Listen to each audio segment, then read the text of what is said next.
Hello, everybody. This is Miss Trina with Chat with Trina, and I am here today with one of my longtime friends, Raymond Williams. Zydeco know him as Rambo, but now he's the perfect gentleman with R&B, Zydeco, and I can't wait to talk about this. Ready to Love. That's what I'm going to talk about, and then his new albums actually his new projects that are coming out.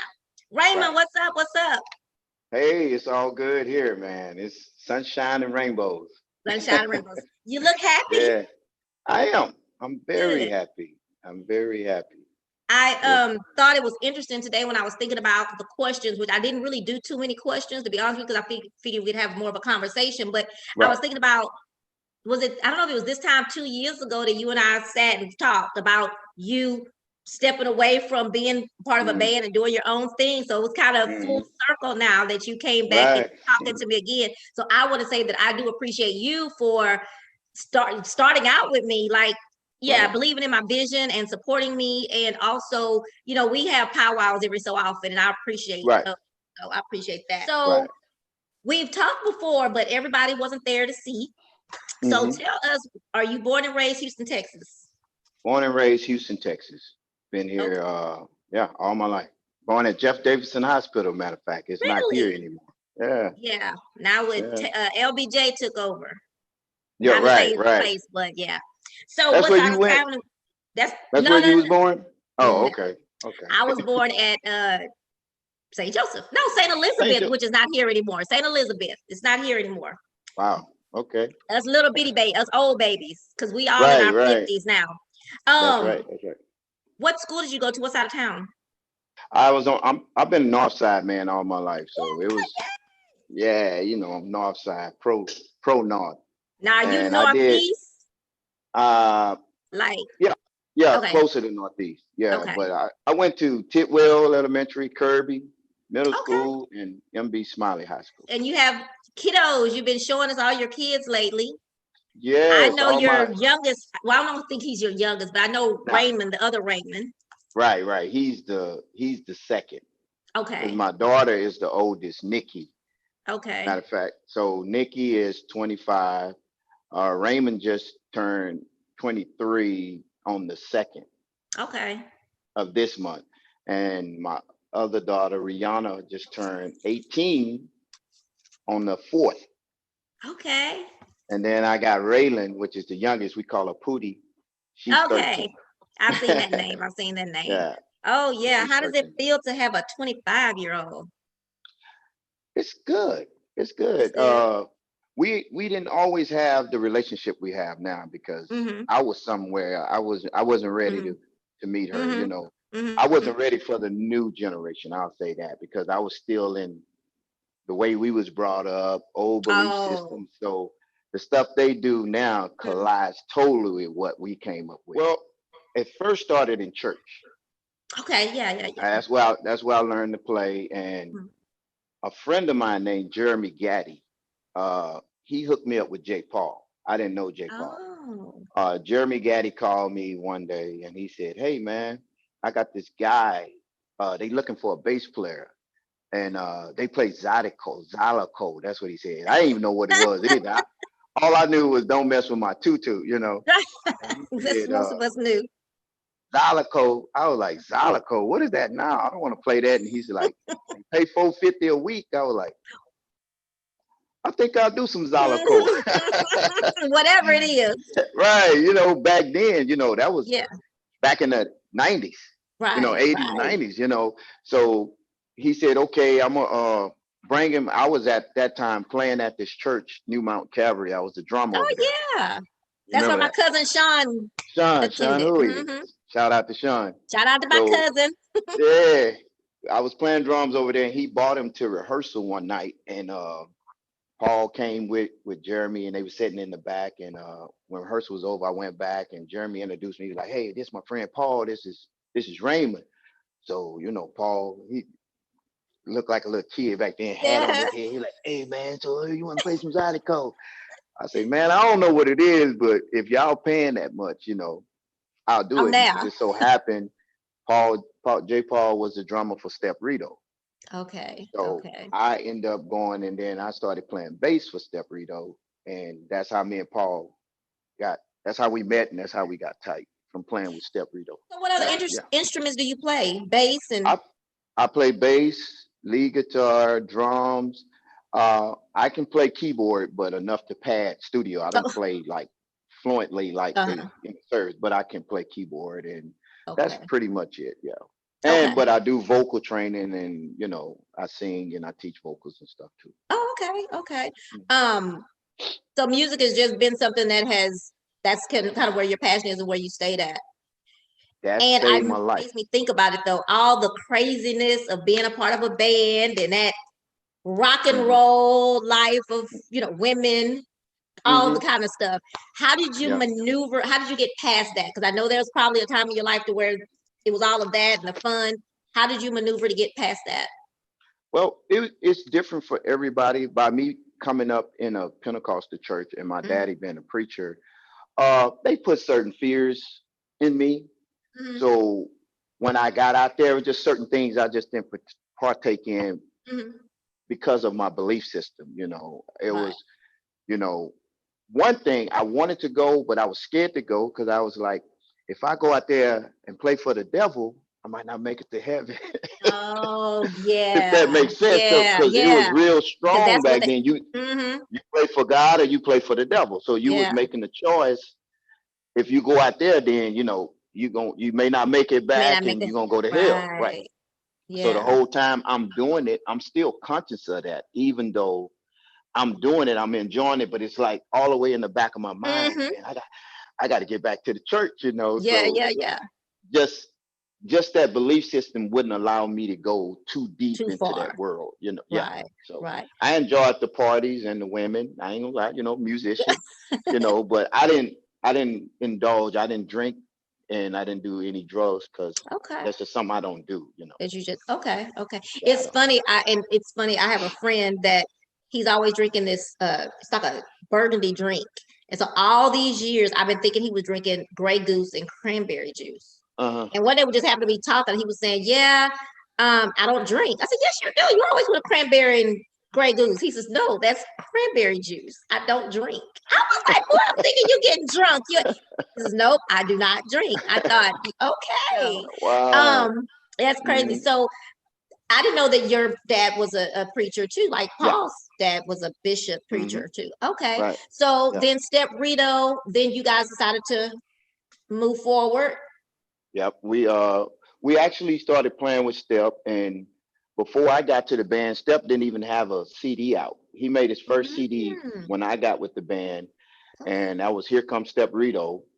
But Oh, over time, Paul started having a love for the accordion. He no longer mm-hmm, wanted to be on the drums, mm-hmm, and uh, I think it's funny now because we still laugh about it.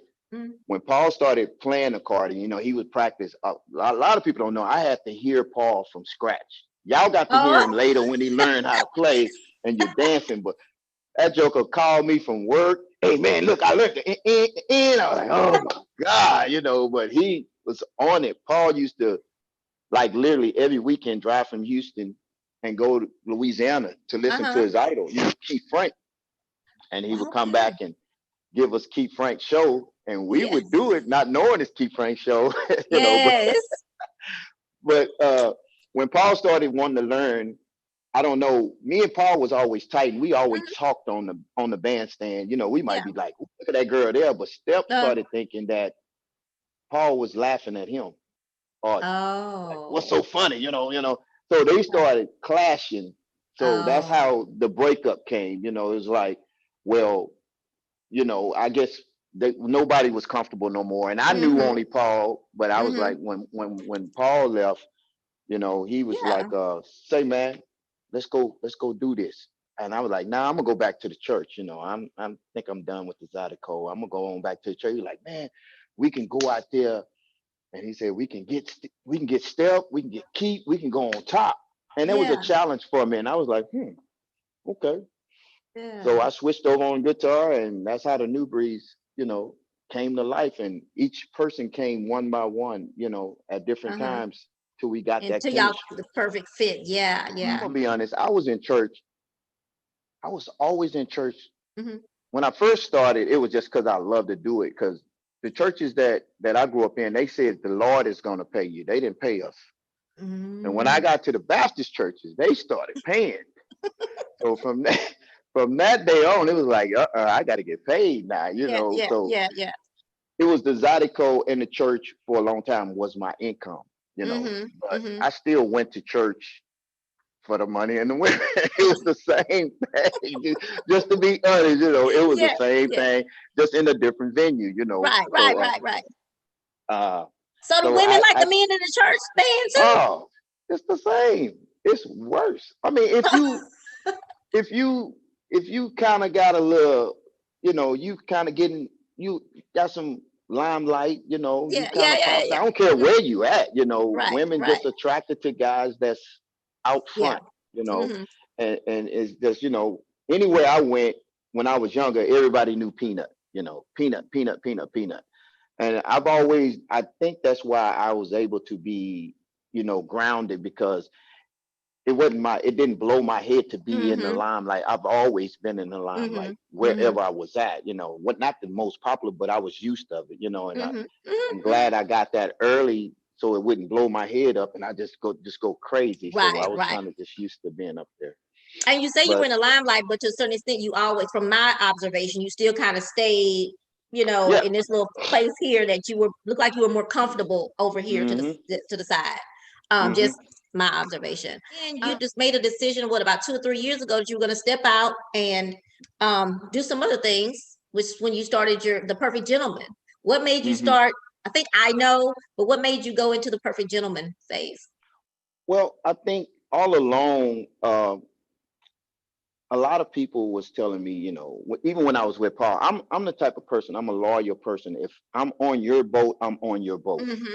And while me and Paul was together, people used to say, why you don't get to sing more songs? Why you don't do this? And I was like, that's Paul's vision. I didn't know nothing about Zydeco. That's what he wanted to do. So, you know, I'm not going to get in his band. And then because people say I should and try to take over now and want more. But I grew to love Zydeco because I like the energy of it, you know, being in both worlds.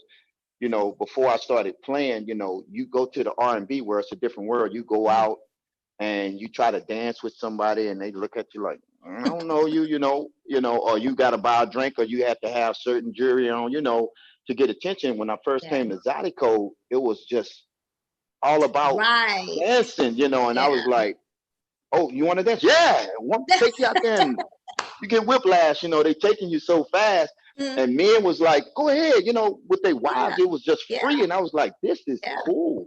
And it was so simple, but so beautiful. I learned how to maneuver it and I grew to love it, you know, and then it's like, well, I could put my twist on it. I don't play accordion, but I play guitar.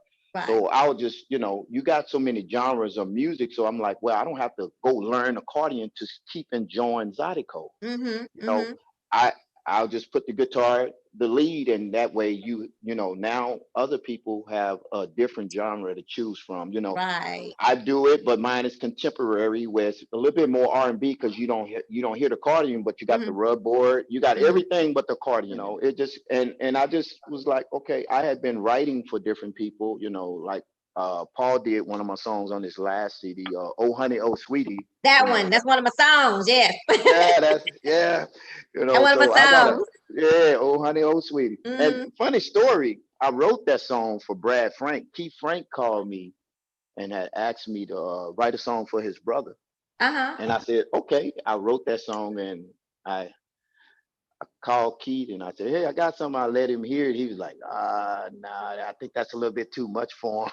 I was like, I guess because, you know, he took her home and laid on the bed and she started saying, oh, honey, oh, sweetie, you know. But I thought it was still PG, you know. If he don't want to do it, I'm going to do it. So I've always had a love and I feel like now is my time, you know. It was lessons. I learned a lot of lessons over the years, you know, doing Zydeco. I appreciate all the lessons. Me and Paul are still great friends. I appreciate Step Rito, but it wasn't my time then, you know, and it's my time now. And I feel it because I'm ready and all signs point to it. So it's like, Go. It's your time. When it's your time, you know, everything fall in place. So do you understand like the times that maybe you and Paul weren't so close, and things weren't going the way that you felt like? Now you understand why they didn't, because it wasn't your time yet. You understand that now. Yeah, I do. And it was experience. It was learning. You know, it was everything was for me to learn. So when my time come, I've already been through that stuff. And then you know, a lot of people want to be leaders, but they can't follow. They can't follow. So how can you tell the people, if you've never been a follower, you really can't be a good leader? Absolutely. You know, absolutely. You don't know what it takes. So yeah. Your son, I think I asked you this before, but I'm gonna ask you again. When he decided he wanted to get into music, how did you feel? Into the Zydeco world, rather.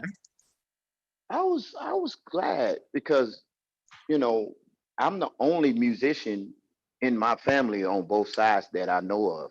Okay. You know, nobody else on my daddy's side, my mother's side, do any kind of music that I know of. So I think I was starting a new generation of musicians. One thing I didn't want to do is push them to it. You know, I've always had a studio. It's right there. If they want it, like my daughters, they can sing. Really? Yeah, they sing. They can sing, and they play instruments. You know, one of my daughters, she play bass and a little guitar, and the other one play ukulele and a little piano. And my oldest daughter, y'all about to hear her. She's a beast, rapping and singing, and she write. So the talent is there from me. But when he decided, he's been there from a baby. You know, he was back in the day. Y'all saw him on stage, you know, with J. Paul. So it's always been in him. And when I kind of got away from it, he kind of really manifested me back to it. Gotcha. That was a point where, you know, I went on the spiritual journey, and I was in this church, and you know, I kind of like just threw all that away. And he kept saying, "Dad, you know, your music. You know, well, can I do it? Can I do it?" You know, I said, "Go ahead. I ain't gonna use it." You know, he was like, and he just kept saying, you know, I still got that vision, me and you on stage playing together, you know. And yeah, and he kept talking about it, and you know, you can manifest whatever you want. And then I started, you know, after I went through my spiritual things that I need to go through, I started, the love and everything started coming back. But I was excited that he wanted, you know, he look up to me, and he, you know, want to follow in the footsteps. But you know, I've enjoyed watching him from, first of all, just running around trying to pretend like he knew how to do sound and load trucks. But I enjoyed that but I enjoyed watching how gosh, what word, he was dedicated and he was determined to learn how to get to those drums from that rub boy. And I remember, and I watched his videos when he was out there. Really, I think his brother they would do a videos together or something, but I would watch, and now I'm like looking at him on the last time I went to Prospect, with not having no mask on. But anyway, last time I went to Prospect, he was there and he was playing. I was like, oh my gosh, he's really doing it now. So I'm proud of him, you know, to see that he stuck with it and kept doing it until, and he made a comment to me, because I asked, I said, oh, you done did it when I that night. And he said, he gave me a quote like some you would say. He gave me some little quote about determination or something. And I was like, oh, okay, he's growing up and everything. Yeah, I quote him down. You know, a lot of people come and they try to give me credit. You know, I told him if he wanted, you know, he got to be hungry. But I say, no, I can't take the credit. He did the work. You know, I just give him a little push, and I'm very proud of him. And I even told him, I said, you know, it's good, but go past me. Don't try to be like me. You know, go past me. You know, you should always go past where I went. But yeah, I'm very proud of him. All my kids, you know, I just love them to death. I can't wait to hear your daughters. What do you do with this new music? You playing the guitar, the bass, without the accordion, the what? The lead guitar. The lead guitar. What are you going to do when people say that? Well, that ain't real Zydeco. How do you've dealt with it already? So how are you going to deal with that? Right. Well, first of all, real Zydeco, what does that even mean? Music is music. You know, when you say real, it may not be traditional Zydeco, you know, but we have moved from those times. Just like you got all different types of genres of R&B, You know, you got hip hop, you got R&B, you got, you know, country. Country has at least 3 or 4 different genres of country. You know what I'm saying? You got light rock, heavy metal, you know. So what's wrong with giving people a variety? Because I know a lot of people say, I can't take that accordion, that Yankee. It sounds the same, you know. So to people that say, you know, it's not real Zydeco, well, it's not for you, you know. And with my music, I'm not trying to go to that crowd anyway. You know, I'm trying to, there's a market for anything you put out. There's 2 million people waiting on my style because it's a lot of people don't know what Zydeco is. So they may come into quote unquote what some sort of Zydeco in through my music. You know, I'm not going to try to go and convert Zydeco people that likes the accordion. I'm gonna go get my fans, you know. So accordion does, I mean, the accordion is known to be the front instrument for Zydeco, that and the rub board. That's your main thing, you know, because they used to do that back on the porch with nothing, you know, it was the accordion and rub board, man.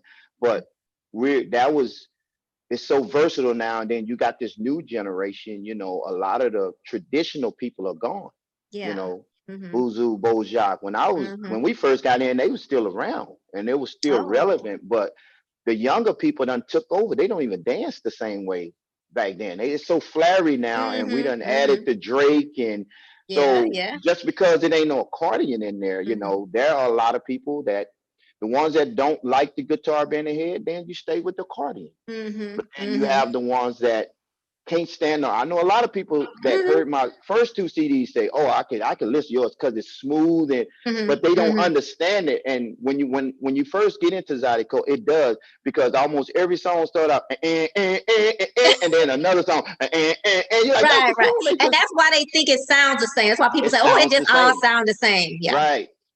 And it took me a minute when I first got into it, because they'd be like, they'll play.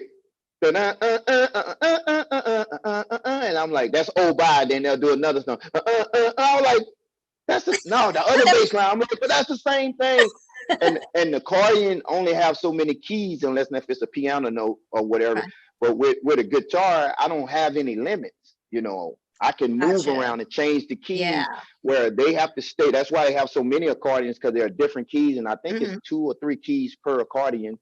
So it's only so limited. So like I said, I don't have to get out of Zydeco because I don't play accordion. I create the market, you know. I ain't trying to step on which can help both. Right. So think about a festival where it's like, okay, I could start a new generation, because it's a lot of guitar players that love Zydeco that can start getting their own band and being a leader. You know, that just gives the people more to choose from. I like it, you know, because you know. Yeah, that makes sense. I even think about you know, when you said that, I thought you were going to say gospel, because even how gospel has changed so much. Your Fred Hammonds.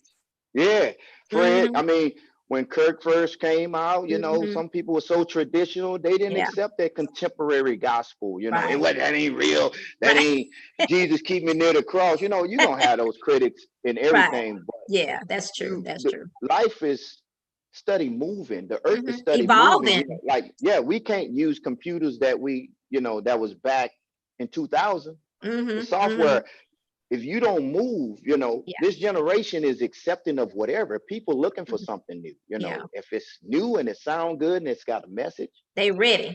Why not? Why you judging? Now, finally, how did you get to this Ready to Love, child? How did that come about?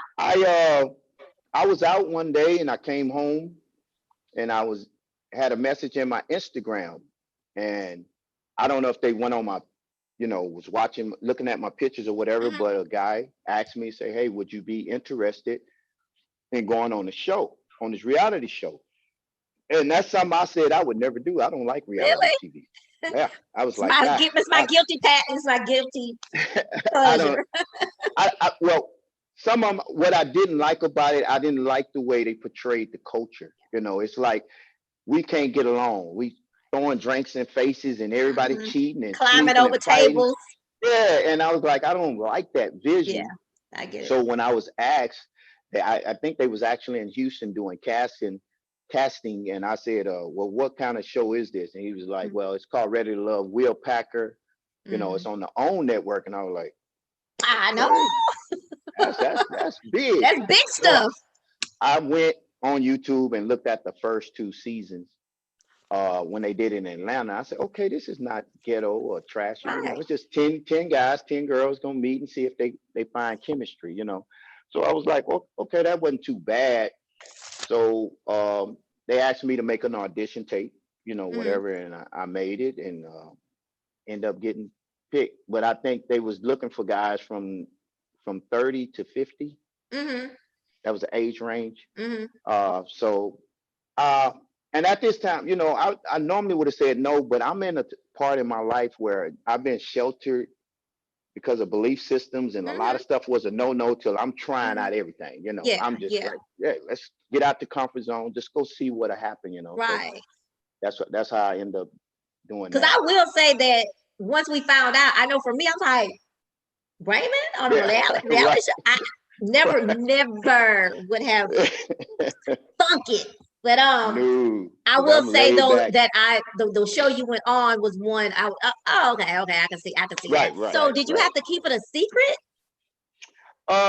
No, not really. Not really. Okay, okay. Because they was in Houston. They was actually asking me, did I know any friends that would come on? But Uh-huh. everybody that I called was like, I don't know if they had side booze or what, but they were like, can't do Ain't that, doing doc. that.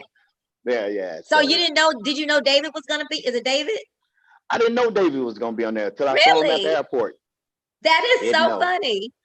I bet y'all when both I was like, Yeah, because we had our masks on. We got to the airport, and I looked uh, over. I was like, I know that head anywhere. I was like, he's on the show. But they told us when we flew out not to talk to oh, because they want to keep all that from the camera. So we just looked like a gotcha. bunch of Arabians, just looking at Right. each other. Gotcha. So Gotcha. till we got there, so we didn't talk until You that first actually. episode when y'all saw them let us come out for the first Uh-huh. time and meet. Okay. So Okay. yeah, When you went on though, were you open to finding love? I I went. This was my thing. I didn't because I said it on the show. I told him I didn't come here looking for love. I came with love. I found Mm-hmm. love. I Mm-hmm. found Mm-hmm. love. If Mm-hmm. you don't love yourself and love everything about you, and Uh-huh. you're looking for it outside, you're gonna have a problem. You're gonna have a But problem. I said I would go there, and if it was an a legit vibration, Mm-hmm. not a Mm-hmm. connection, because people don't understand connections and vibrations are still different. A connection means you could just sit and talk with somebody, but a Uh-huh. vibration you can't fake. It's like Hmm. that's a soul tie. It's like you feel comfortable, like Right, I've been right. knowing you. Yeah, yeah, That's a yeah. vibration Okay. versus you just talk about something and y'all can hold a good conversation. Yeah. That's a connection. And I think that's So where people think, oh, I'm in love. Cause right, right, yeah, yeah, right. yeah. And so I found some connections, but I Mm-hmm. didn't I didn't find that vibration I was looking for. Mm-hmm. And I did. I said if it was one there, I would entertain it because I'm Yeah, single, yeah. so why not, Uh-huh. But getting there, all those people, they beautiful. We hang out now, Mhm. we I real see good that. friends, and they all got businesses and we help each other, and we really actually got to know each other when we got back versus there Wow. because everything was a timeline Yeah, before yeah, yeah. elimination, Uh-huh. and we all in a bubble and you trying to get to everybody, so Mm-hmm. you just asking the default questions, and how Mm-hmm. can you really know somebody if you don't really like. Now we Right. hang out, so we Yeah. learning each other's character. Right. But Right. one thing I'll say, being there, it showed me where I was spiritually for my journey, Uh-huh. opposed to where a lot of them were, Hmm. What can you elaborate? Yeah. Okay. Like for me, I had to go before I got to the show. Mm-hmm. It started, I think, 18, 19, and then the first part of 20 was Mm-hmm. like the climax. Everybody's on a spiritual journey. You either awake to it or you sleep to it. Mm-hmm.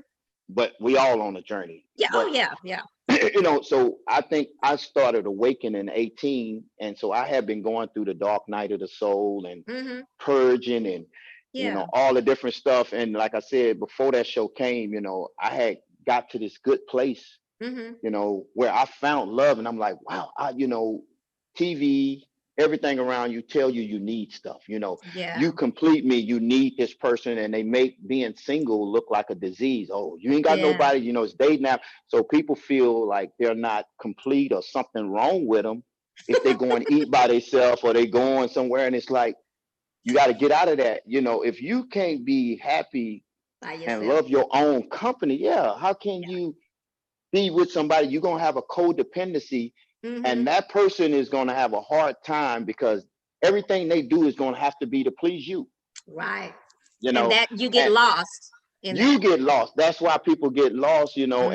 and it's exhausting because it's like, now you give me the power to make it rain or make it the sunshine. But Mm-hmm. Mm-hmm. that stops my life because I can't do what I want to do, like me being a musician. And Mm-hmm. if you so codependent and insecure, then the women that come up and speak to me is like, well, you let them speak to me. They just trying and hey, I play. I just spoke, but Yeah. you introduce me. It's always, it's like, nah. Yeah. So I came away from that life, and when I got there and I was talking to them, even though they said they was looking for love, I just Mm-hmm. heard more of the same. You was hurt, you went in the shell, and now you're trying to make sure you don't be hurt again. So now you got a checklist.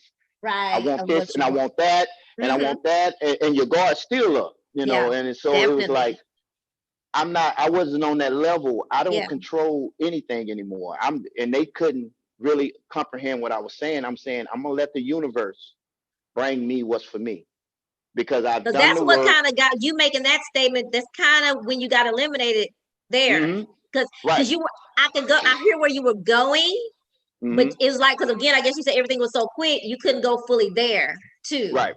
Yeah. Well, like now when we got back, they understand what I was saying now. Because Mm-hmm. Mm-hmm. I mean, Mm-hmm. if you look at it, what I was saying, you want me to pretty much tell you something that's going to make you feel good or secure when I don't know what's up in front of us. Mm-hmm. You know, Mm-hmm. I don't, I'm, like I told him, I'm not looking to be married. I'm Mm-hmm. looking to find that mate and that person make me want to marry them. Not, it's just a default. I'm looking for marriage. So that means, no, you ain't got it. I chunk you. I'm going to the next one. Man, Yeah. oh, she pissed me off. No, I'm Right. looking for somebody, I threw the rule book away. So it's like, they was like, what's your type? And it's like, okay, well, I do have some physical things that I like, Mm-hmm. but if you ghetto, if you bougie, I don't care what your background is, Mm-hmm. I can handle that. You don't have to change. I want you to Yeah. be you, Who you are. and I know what I want, and I can just calmly say, well, look, this is what I want. And what we never understood is that it's up to the other person to change to be with you, not you Mm-hmm. change them. Mm-hmm. Mm-hmm. Because you could just remove your energies. Hey, this not going to work. That's not me trying to change you, but I'm saying I can't vibe with that. Yeah. That's Yeah. low for me. And Mm-hmm. that will make people, if they like you enough and want to be in your energy, then they'll start making the Making changes changes. in Mm-hmm. order. And so basically, I was just saying, hey, if you meet these criteria, your vibration high, and you meet the physical, what I like, I like petite women. If that Mm-hmm. ain't nothing, Mm-hmm. I like Mm-hmm. petite. Certain Mm-hmm. things I like. Everything else, we have to work it out Yeah. Mm-hmm. as we go. But Mm-hmm. for me to say, oh yeah, I'm looking to be married. Yeah, you want kids? Yeah, I want kids. You Mm-hmm. know, I want kids from the right person. But you know I, what? I was mad but because I they don't want kept them throwing around. that. I was Yeah, mad because they kept throwing that up. To be honest with you, I'm like, what? Are y'all gonna ask him how old his kids are? They act like you had babies. I was like, well, damn. I'm like screaming at the TV. I think he don't have 2 year olds, y'all. but the I thing was is, getting mad. not to bash the show, but Yeah, they got a series that's going, and yeah, they have to edit of that course. show to where they're gonna keep their people coming. Watch it. Because Yeah, I said plainly, it was the majority of my stuff on there was it was edited. cut off. Yeah, because they had to make this character Of course. that they wanted me to be, and so, but I had said plenty of times that my kids are grown. My oldest is 25, just like I did when I got on here tonight. I just automatically start Yeah. saying the ages because, and then, but you got to think, if I'm 52 and I'm telling you I got 5 kids, I ain't 52 with no baby. Now you could be, but more than likely, no. Yeah, you could be, but that's rare, you know. I mean, but that was, you know, well, I don't know what they expected. You know, I was a young man once and I was a firecracker. Yes. You know, like most of them were. Exactly. And so I had kids at an early age and they was like, well, why you never want to be married? I didn't want to be married. I was young. I was trying to do me.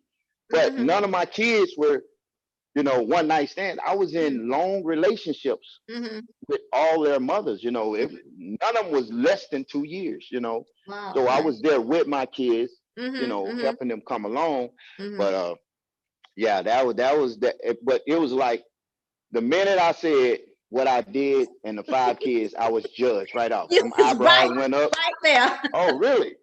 I said, well, that's that. But that's my thing. When you go through a spiritual journey, when you know who you are, you don't worry about finance. I mean, a lot of people say, well, but you manifesting that.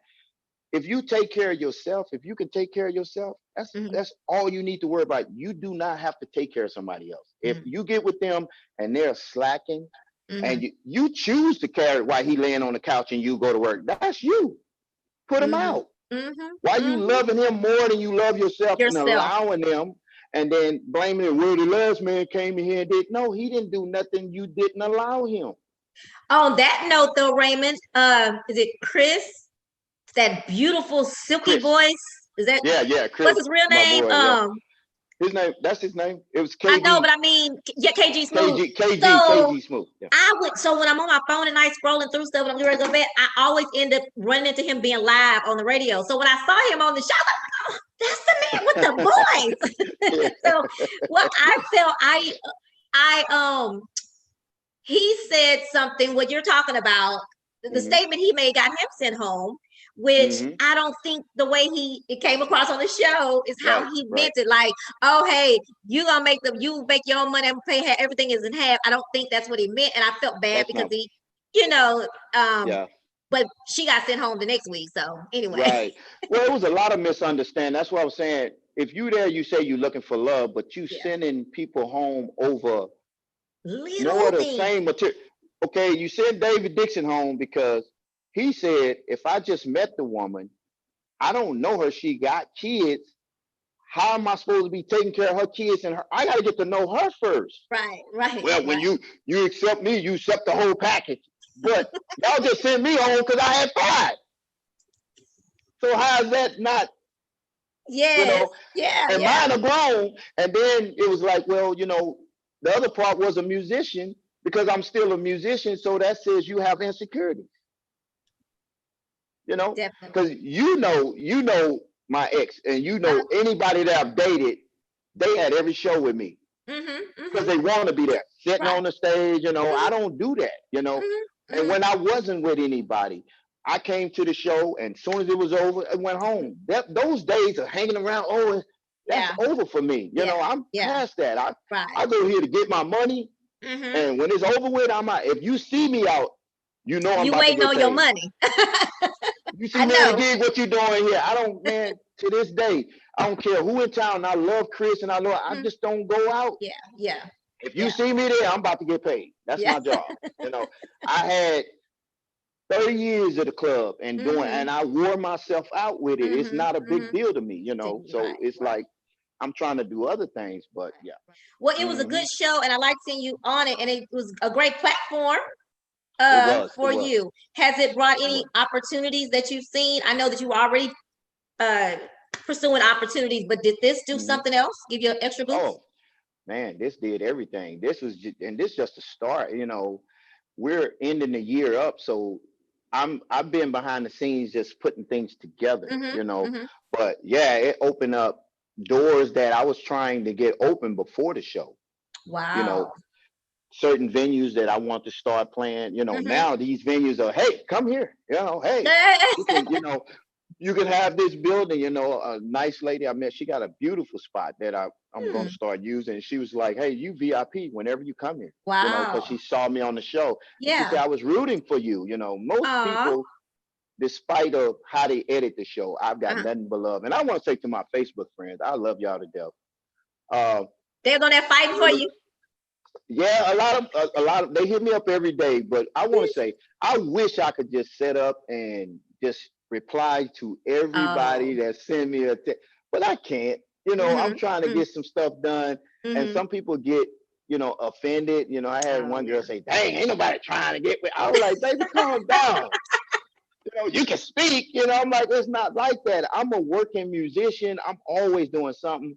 I would love to, but I'm working on that. If you stay in the Houston area, you'll be able to come out and meet me. I would love nothing to do. You know me, I'm a hugger. I love people. I love to talk if I could, but I just can't. As I almost about to reach the platform of 5,000 where I can't take no more. So you can imagine how many people that's hitting me up and saying nice things. And sometimes I just put a thumbs up, just to try to let you know I got you. But then when I do that, here comes some more questions. I'm like, you didn't say something to me. I gotta go. So Exactly. I love y'all. I love Well, y'all. let me put my plug in right here, right there. So when you do get all big, don't forget me when I want to book you. Don't be not answering that phone. You better answer that phone for me. Come on now. You know me and you had our talks. We got some stuff to do. We got some stuff to do when this world open back up and get safe again. So you do, I don't know if you always like younger women, but you like young women, or either women that look young. So if you get with someone who does not have kids, would you be willing to have another baby? I light them up. No, I always wondered that.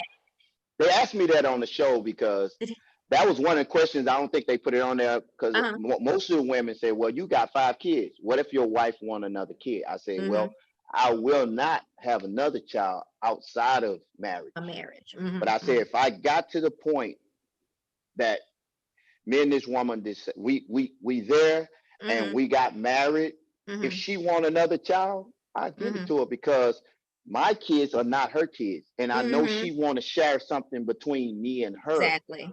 And that wouldn't be fair to say, "Well, I got 5, them are not yours, and I'm your husband. I know you want." And so they was asking me that, "Are you open?" I said, "Would you have kids?" I said, "I'm open to it. It just depends on the situation." If I go as far as marrying, people that know me. If I marry you, you the one.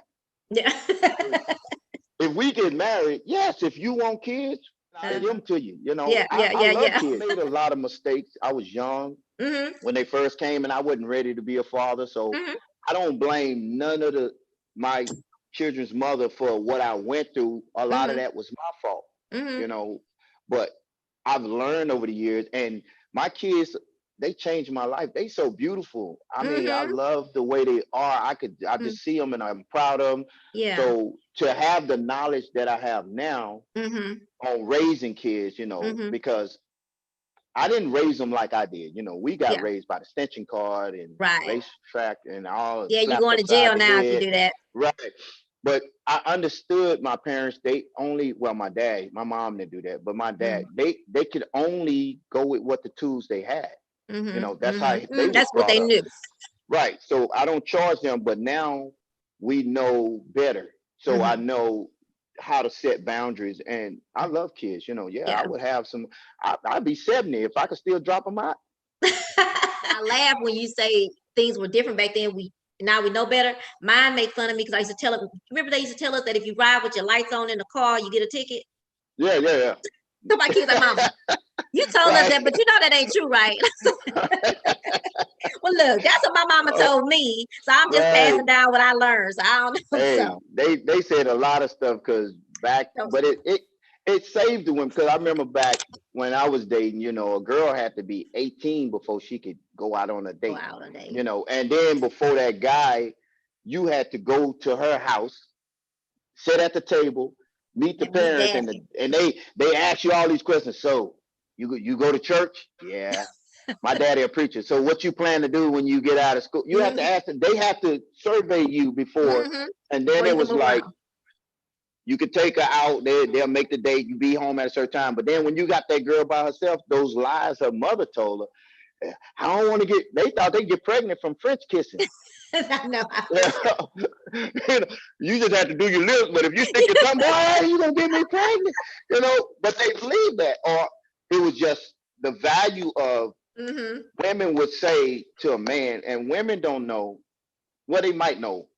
They're using it wrong, but women have always had the power until they transfer it to the man. But you got out because we are the hunters. We coming after you. So it's yeah. Can I get your number? We gotta wait. Yeah. Well, I'm gonna call you that date. We can't do nothing. Yeah. So it was back then. Women would say, "Nope, I'm not having sex till we get married." Honeymoon night, and the guy just had to be cool with the dry humping and the kissing. But a lot of women got married. That's it. Yeah, but a lot of young people got married back then because we didn't have all the distractions. To be fair, we didn't have the internet. We didn't have all the Instagrams and stuff where you could see booty all day long, see people. You only talk to that person, so you develop the relationship over the phone. Falling asleep on the phone. Yeah, you hang up now. You hang up. I'm gonna count to 3. I remember a minute night. I would be on that phone, and my daddy didn't like us on the phone, so I would always tell him, "Look, if you hear that phone pick up, hang up, because my daddy." Yeah, but we had the 2 phones the way you pick up and. So my daddy picked up one night, and we was talking. I heard him. I hung up. She stayed on there. I heard my daddy. "Don't you call my house again, you ignorant!" I said, "Oh Lord, he just." Oh no! That's so funny. He talked about her so bad. Then he come in there, turn the room on, the light on. I was out of there. Yeah. So there was some good times, but those were some good times. Yes, the kids won't have that little fun where people can pick up phone. Say, "I know you're not on this phone this late at night. Right. Just embarrass you." Yeah. So when you were on there, you did talk about you being a musician, but I noticed that, and I don't know if that's the show, but I noticed that you didn't mention your Zydeco roots. Was there a reason? Yeah, because when we was on there, basically, like, I got a whole different respect for these people on TV. Even the news now, because I've seen the power of editing. And I hear a lot about that on reality TV too.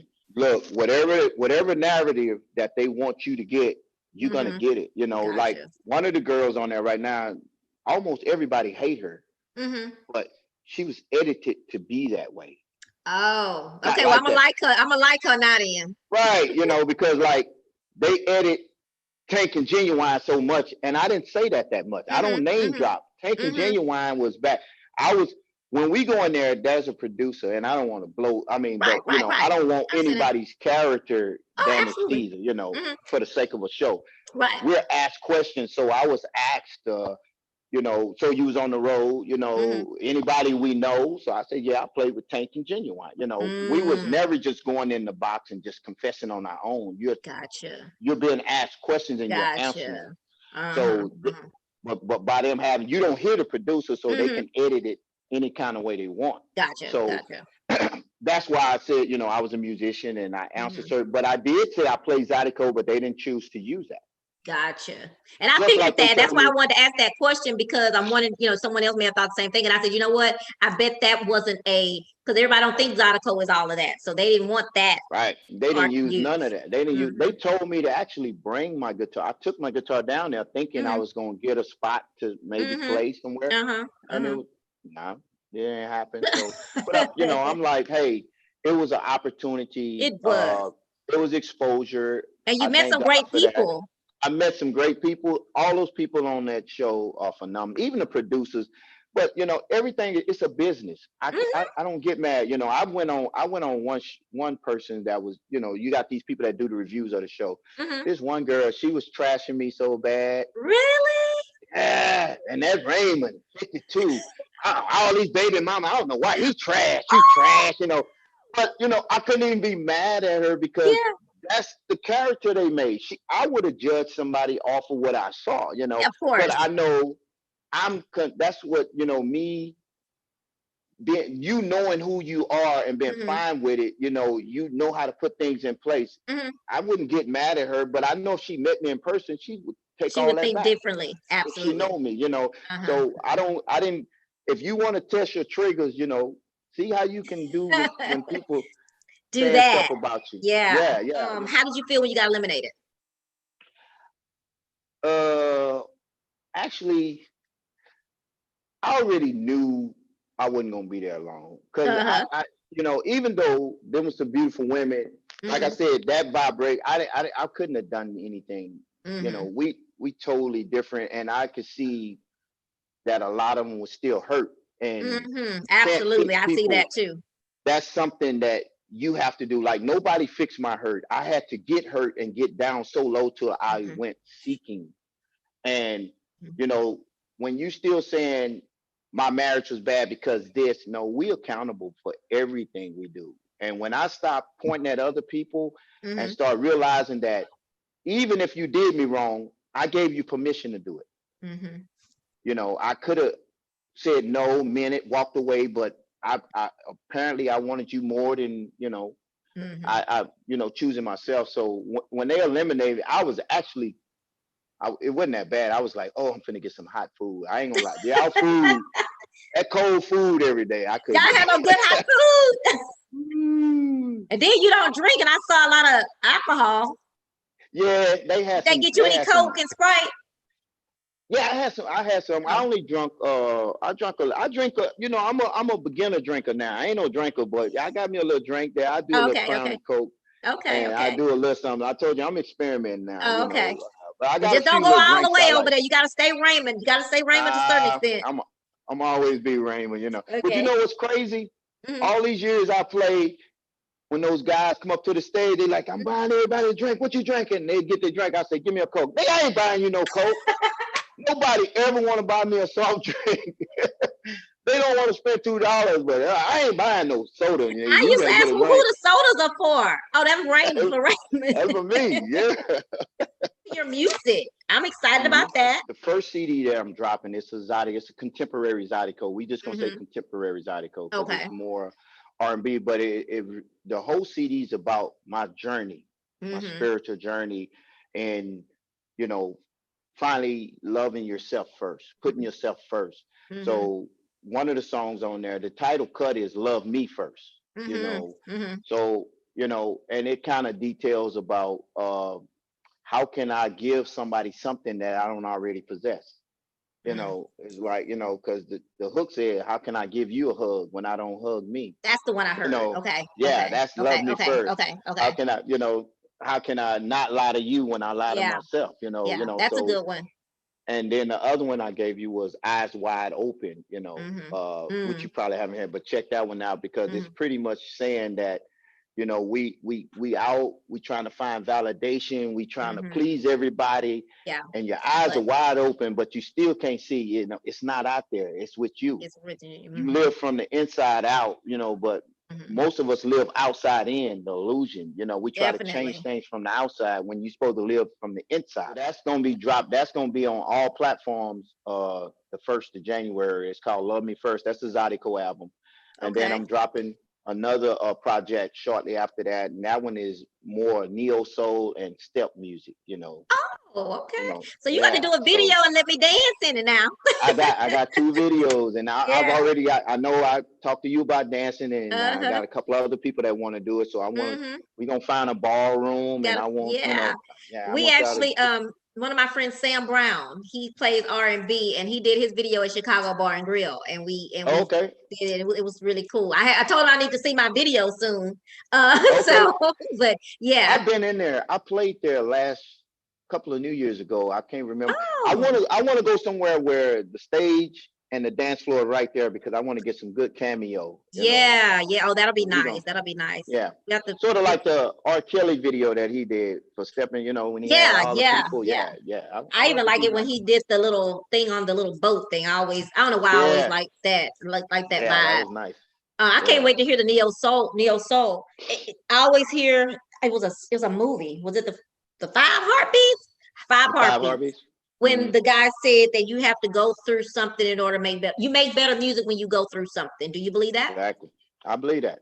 I believe that. So do you think that because of the experience you had with a spiritual journey, but also the romantic journey that you had, or the relationship thing you had going, do you think this is going to be why this is going to be so special and so the one, maybe? Yes. Yeah, this is the point that I've been living the whole life to get to. That makes sense. You know, I say, you know, it's like I said, it's two people. You either sleep or awake. If you see somebody talking in their sleep, you don't hold them accountable for what they're saying while they sleep. You know, you talking in your sleep. But once you wake up and you say some stuff, you count that. So being awake and sleep, a lot of people try to make it so spiritual. All it is when you awake, you're consciously doing everything on purpose. You know exactly what you're doing. And, you know, so to be awake and to be able to look back over 50 years and can see why this happened and see why that happened and see nobody else but all my faults, how I manifested that because that was a fear of mine. And I said it in my head, you know, like a lot of people don't know. They keep saying, why I keep meeting these no good men or these, when all women cheat, when you say that, that's your default thinking. So you're going to attract what you believe. You're not going to get somebody that's not going to cheat on you if you believe all women cheat or all men cheat. So you're going to get what you expect. Yeah. Because you're going to make it happen because like speaking it into existence. You speak it into existence. That's what the Bible tells you. Watch what you say. You know, it becomes flesh. So if you got somebody and they are really honest and something may look like something that you went through and you start digging, just the fact that you think it's going on, it's going to materialize in your head and you're going to run that person off because you're broken and you're trying to protect yourself still of, you know, so everything that's happened, I thank God for all the relationships. I think now that I'm awake, I didn't understand it at first. It was poor me. Well, I always do good to people. I always this. Why this happened to me? That's how it was at first, you know. But after I got through it, it all made sense. You know, the universe and God never does anything to you. It does it for you. You know, somebody catch somebody cheating and they go like, "What did it happen?" No, it didn't happen to you. It happened for you. Because now you found out that person is not worth your energy and they showed you. But if you love them more than you love yourself, you're going to bleed a lot. You're going to fall out. Yeah. And then you feel like they owe you now because I took you back. So you owe me to be faithful. No, they already showed you they can't do that. Or they don't want to do that. They don't want to, but that's your lesson. Your lesson is to not, no, I don't care how much I love you. You know, I tell people one time, it takes too much to go into that for one time to happen because it's so much deceit. I had to get your number. We had to start talking behind your back. You never knew about it. And we had to get so comfortable till we decided to meet up and you still don't know about it. And then it gets to the point to where you may have sex a couple of times and you still don't know about it. But then when you catch it, I'm sorry. I didn't know, you know, that makes no sense. That's true, you've been coming home, sleeping with me, kiss, it never was on your conscience. I tell people at the moment you was about to do it, I didn't pop on your mind. Make you feel bad. You still went through with it 2 or 3 times. And then people say, well, they'll bleed a lie because they want the person more than being alone with themselves. You know, what she got better than me or what he got better than me. It's not that. It's a lesson. When they do that, they betrayed your trust. Love yourself, be without them. They'll go learn the lesson because you might be the first person that say, hey, I'm walked away. Right. And they may have to go do the work to come back to you. But if you constantly let them, you know, unless they go get married. Till they get tired and bored of you and then they just leave and then you sitting there brokenhearted and now you're mad at the next person for something you allowed somebody to do. So being awake is beautiful. You know what I forgot to ask you? How many brothers and sisters you have? Man, so random, but I just forgot. I'm dead in the middle. It was 12 of us. Wow. I got 3 sisters younger than me, 3 brothers younger than me. I have 3 brothers older than me and 2 sisters older than me. Wow. And I only know David. You only know David, yeah. I mean, we grew up in a, you know, it was always some adventure at home, but you know, that one king size bed mattress on the floor, and you lay in there like sardines, head, Yeah, foot, yeah. that's how the boys was. And when the youngest boy peed Wow. on you and you woke up in the middle of the night with your eyes like this, like, I know this That Negro peanut? didn't just pee on me. Let me just say, if someone was saying that to you, asking you about them and say, hey, you know, I'm turning 51. I see you've gotten your journey. You've gotten to a place that you look like you're at peace. What advice would you give me? Well, I got there, and it was the start of really my awakening. I had a breakdown. I remember I was in Deerbrook Mall, and I was in there looking for something, and then all of a sudden my mind shifted, and I ran out of the mall because tears started coming out my eyes. And I went outside and I sat on the curb and I just thought about my life. You know, wow, you played with Genuine Tang, Gerald Levert, you did all this, you know, and I looked at it, I was like, I ain't accomplished nothing. I said, you know, at this age, I'm still struggling to pay the bills. Everybody know who you are, but it's a facade. And I was just feeling like I'm 50 years old and I ain't accomplished nothing. And you on your way to the casket, you know. I was paranoid. And once I got through this journey, I realized that time don't exist. It exists in the past and in the future. When you live in the present, there's no time. So when you start saying you race against this clock that doesn't exist, that's when you start, you know, whatever you tell your mind, I'm 50, I can't do this, it's too late, then it is, because now you're living in that illusion. Look, I'm 52, and I'm sure y'all saw my body. I'm a 52-year-old with a 28-year-old body.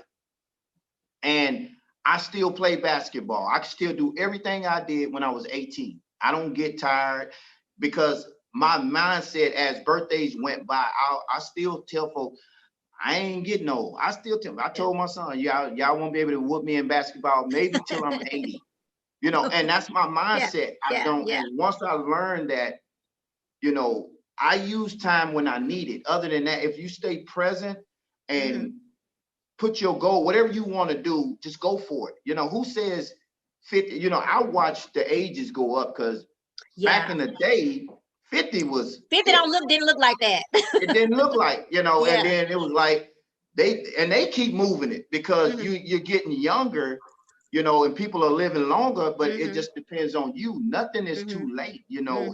But if you say it is, I remember I used to get up every morning, and it was just certain things I was used to. When I shot basketball, I said, ooh, my knees are bad. I used to claim that. I'm scared to bend down. I got bad knees. When I stopped saying I had bad knees, so I could bend down, do squats and everything. And I used to get up, and because I was just programmed to certain things to happen. So I would confess it and manifest it to keep going. So the God mind in you is going to give you what you speak. You know, you have to get it, you know. So if I expected my back to hurt because I got this bad mattress, that's what happened. When I stopped talking about that stuff, I don't have those problems. I was like, that is crazy. It didn't just stop like that, but over time, I noticed, you know, and you know, that's why a lot of times I get on there and I'm showing people what 50 years old is supposed to look like. It looks like what you want it to look like. You know, you don't have to say, well, I got married, it's that food.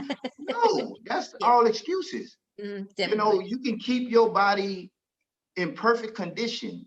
You know, you have the choice to eat the foods, do the exercise. And I have so many young guys that they won't say nothing on Instagram, but they'll hit me up. Man, you look good, Doc.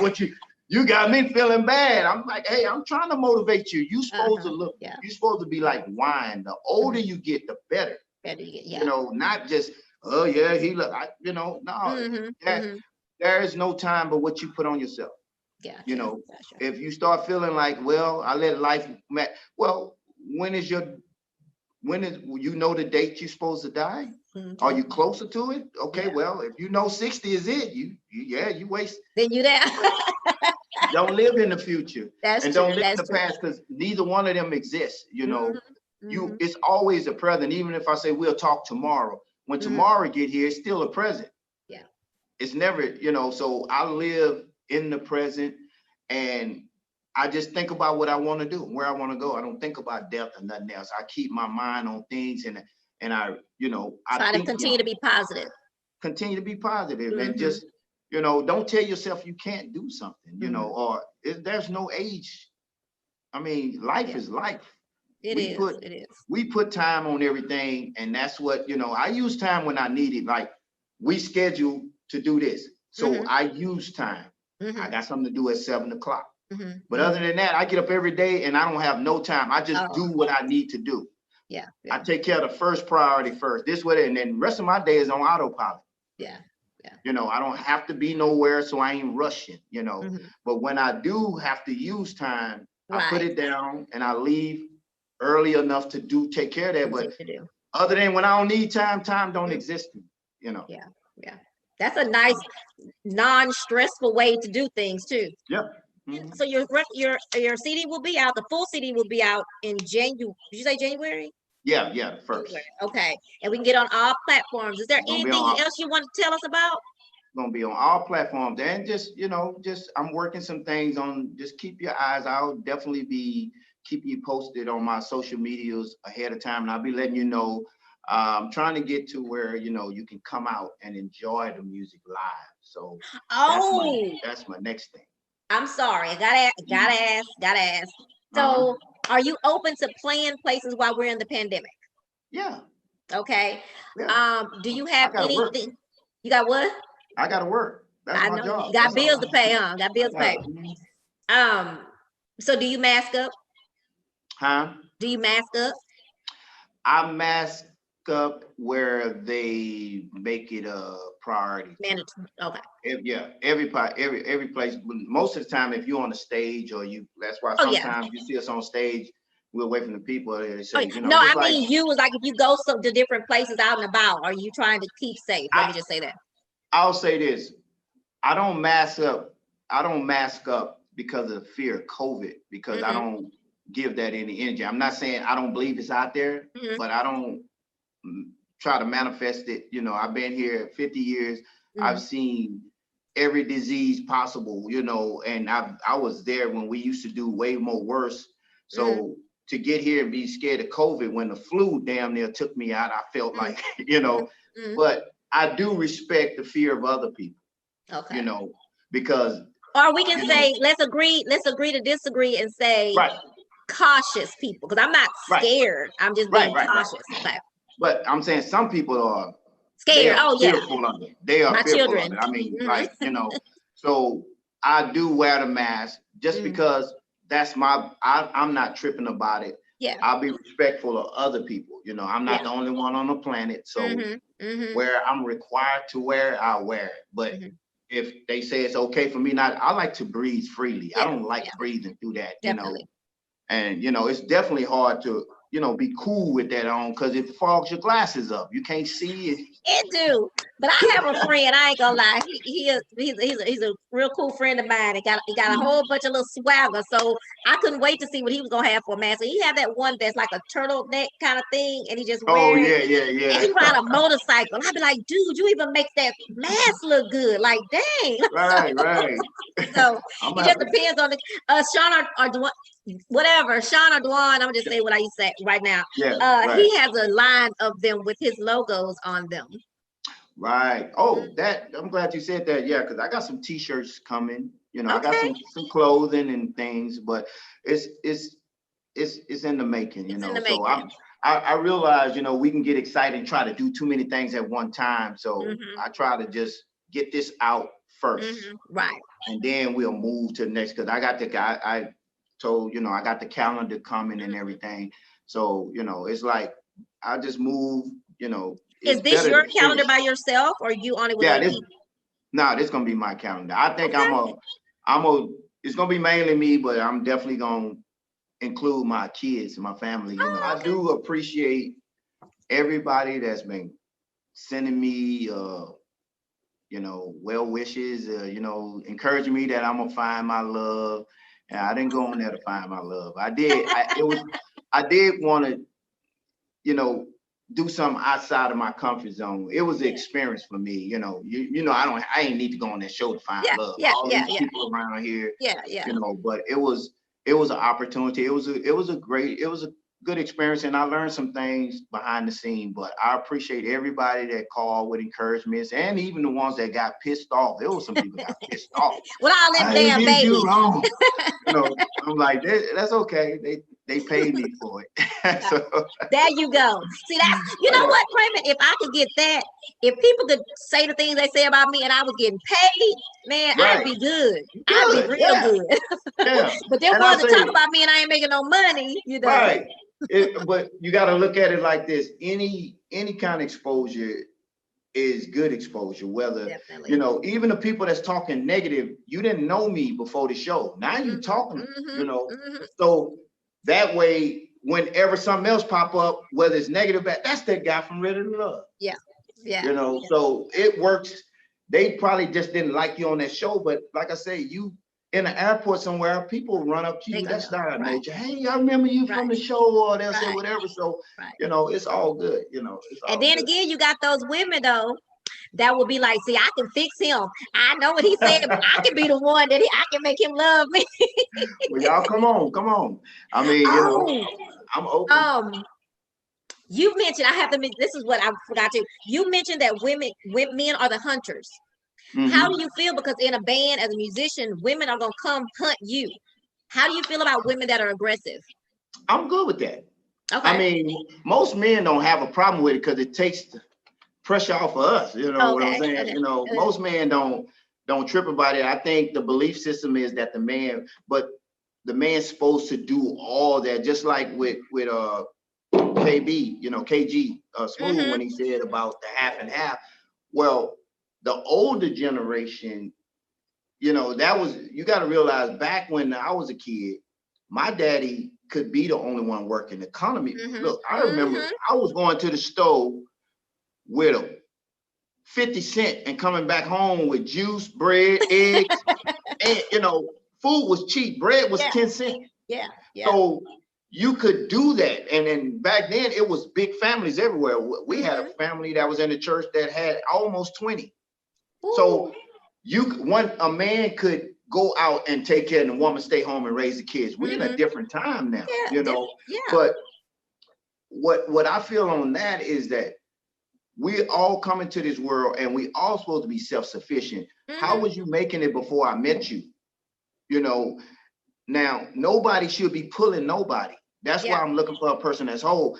If I meet a lady and I choose to say, hey, let me take care of everything, let that be my choice. I just don't like it when somebody come and say, that's your obligation. That's your job. Is not my obligation. That's just like a man saying, your place is in the bedroom. I and in wish the you would. Exactly.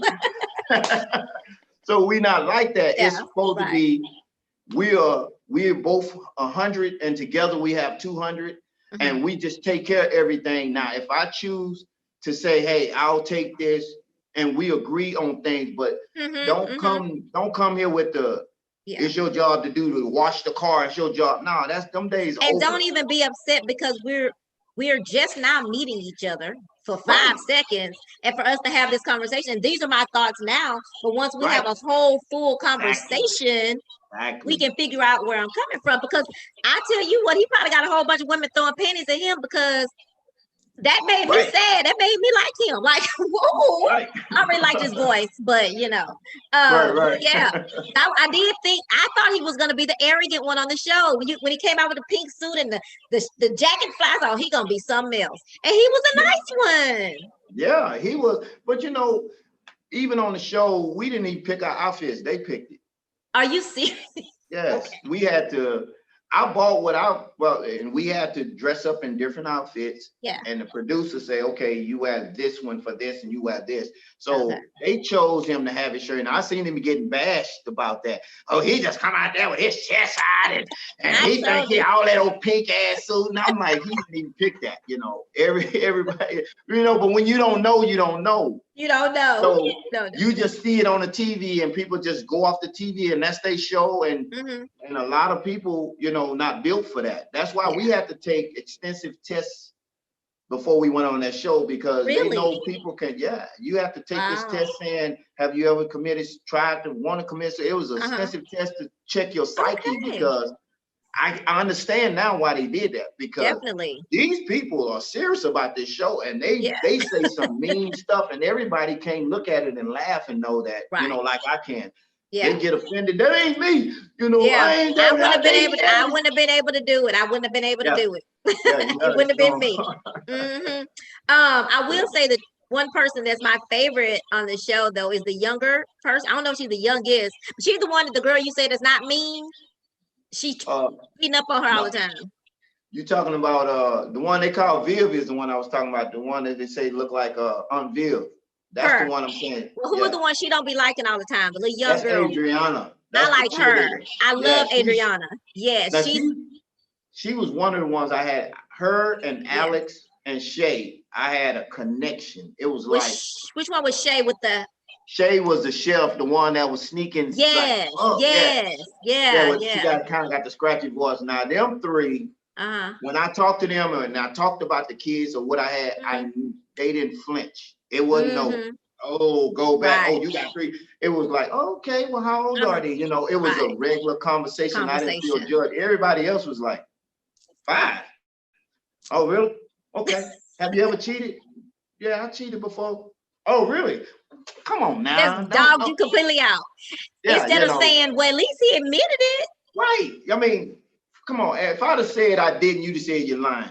Yes. Women don't believe men don't cheat. I'm 52. I done everything under the sun that I wanted to do. That's why I'm like, y'all missing the whole picture. You still want to talk to these younger guys that haven't even been down the roads that I've been through, haven't overcame, still got young babies. And they still got to go through it. Still got young babies. And I think that's why I've always been, I'm attracted to older men, because it's like most of even though they can still be something else, they are, they've been there, done that and they kind of ready to do something different. So. Right. Exactly. Like I'm in my chill mode now. I'm just ready to travel, see the world. And we got to get this cruise going again, Raymond. We got to get this world open back so we get on this cruise. Yeah. I was so ready this year, but I understand they're gonna get it back, but you don't forget about me now. Oh, I'm not. Of course not. Well, okay, Raymond, we've talked so much, but it was great conversation. I tell people I don't give a, like you said about time. If the conversation is good and it's something I think people can learn from, I don't stop it. I don't do like, I may put that as an hour or 45, but whatever happens, it just is supposed to happen, I think, but thank you so much for coming on again. I hope you'll come on again when something new happens. And don't forget about me, the little people. No, just joking. No little people. Little people. Y'all family. We family. Yes, we family. Then I think I've got to hopefully Sean watch tonight, or if not, she'll catch it on YouTube. But anyway, guys, thank y'all so much for tuning in to Talk About It Tuesday with Raymond, hosted by Chat with Trina. Raymond, again, thank you for everything that you do for us with music, and thank you for being my friend, and that I know that I can pick up the phone or send out a smoke signal and you are there, and I appreciate that so much. Thank you, and I wish you all the best. Thank you so much. I wish you much success yourself. All right, thank you. We'll talk. Bye-bye. Thank you, Raymond Williams, aka Ray the Perfect Gentleman, for taking the time out of your super busy schedule to chat with me again. As always, it was a really good conversation, and me and you could talk for hours.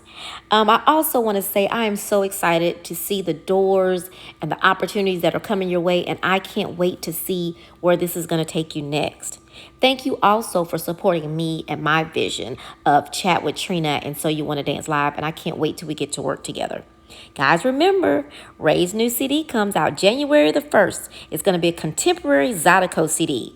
Now, he's going to drop this neo soul one, and I'm so excited about that one. Remember, also, I forgot to ask him where we can get that calendar at. Raymond, you have to let me know. I can tell these ladies where to get the calendar. Anyway, thank you guys for making the choice to click in to Chat with Trina. And remember to go to youtube.com/chatwithtrina. Subscribe and then hit that little bell so you can be notified when I upload a new video.